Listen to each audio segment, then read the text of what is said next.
Holy Story 12 Solomon and the Story of a Soul That Gets Lost. Solomon and the Story of a Soul That Is Lost.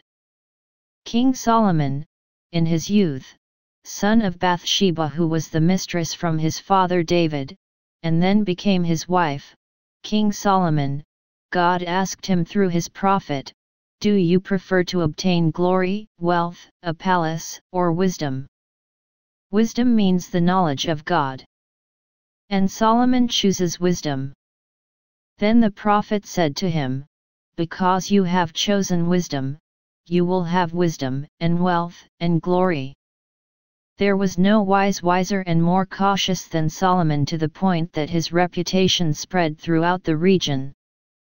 And soon one day, when two women were demanding the same child, one had crushed the other during his sleep. "Well," he said, "since that's how it is, cut it in half. Like that, each will have its half." One of the women says, No, I do not want it any more. He is not my child, I confess I lied." He gave the child to this woman, while the other was ready to accept that it was cut in half, because he had understood who was the mother. Only Solomon is getting older, and it is said that the books of Cohelet in the Bible, written by him when he was around 40, covered with glory and honors, the most beautiful women in his bed, he wrote at one point, "All this is vain. Glory, vanity of vanities, all is vanity. The wisdom I have, I wanted at one point to see if by becoming drunk, I would keep my wisdom, and I found that yes. In any case, everything that happens in this world comes, goes, and disappears. All is vanity." It reveals the attitude of a man filled with wealth and who is jaded. Who is even, I would say, blasé of God, him, this young man so wise. And then he gets old again. It is said that at the end of his life, he had 1,000 women. He worshipped their God. Why? For his glory, not for sleeping with these women. But he worshipped their God because it made diplomacy with other people around the region. The Bible is angry in the face of Solomon's behavior. Some fathers of the church went so far as to say that Solomon had finally damned himself.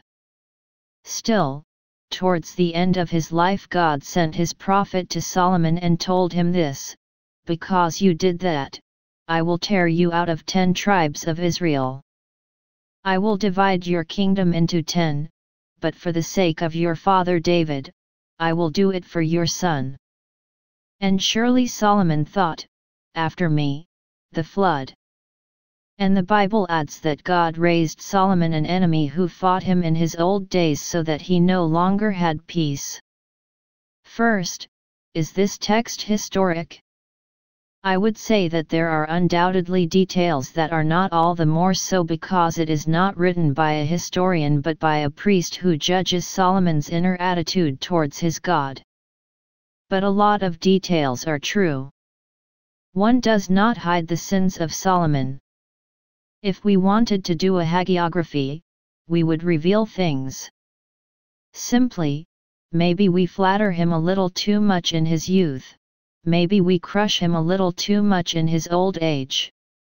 What this text reveals about God, who acts through Solomon, is that even if Solomon falls into bitterness and sin, he does everything to save him by giving him an enemy, and if he divides the great people that Israel had become, because its unity and glory had become a source of perdition.